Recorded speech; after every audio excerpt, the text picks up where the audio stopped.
Ellen Adarna umiyak, matapos itong gawin ni Isabel sa kanya, kasalukuyang girlfriend ng aktor na si John Lloyd Cruz. Si Ellen Adarna ay hiwalay na sa aktor na si Derek Ramsey, nagkaroon sila ng isang anak na babae na si Lily, matapos nga ang kanilang hiwalayan, ay nagkaroon ng matinding kontrobersya, dahil sa mga pasabog ni Ellen Adarna, laban kay Derek. Tila ngayon nakamove on na si Ellen, at binuhos lahat ng kanyang oras sa kanyang anak na sina Elias at Lily.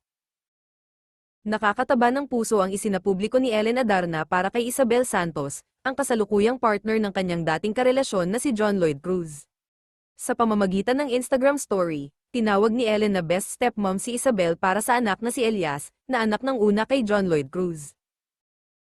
Ibinahagi ng celebrity mom ang larawan nila ni Isabel habang nasa loob ng isang kwarto, kalakip niya ng caption na, yung iniyakan kita for being the best stepmom, mahal kita. Hindi rin nagtagal ay nirepost ni Isabel ang naturang post at sinagot ito ng isang taos-pusong mensahe, "Love you, thank you for being a friend and everyday textmate."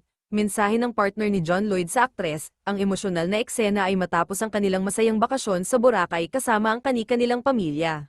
Kasama rin sa trip sina Elias at ang anak ni Ellen na si Lily.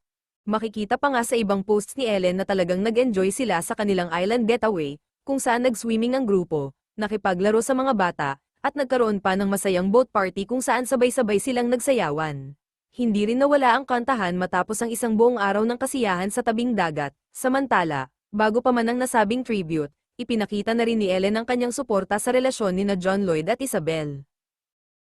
Sa isa niyang naunang post mula sa Boracay trip, nakuhanan niya ng video ang sweet moment ng magjowa. Makikitang tila kumakanta si John Lloyd habang nakatitig at nakangiti kay Isabel.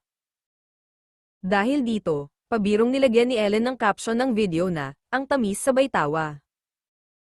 Magugunitang hindi ito ang unang beses na nagkasama silang tatlo sa isang bakasyon.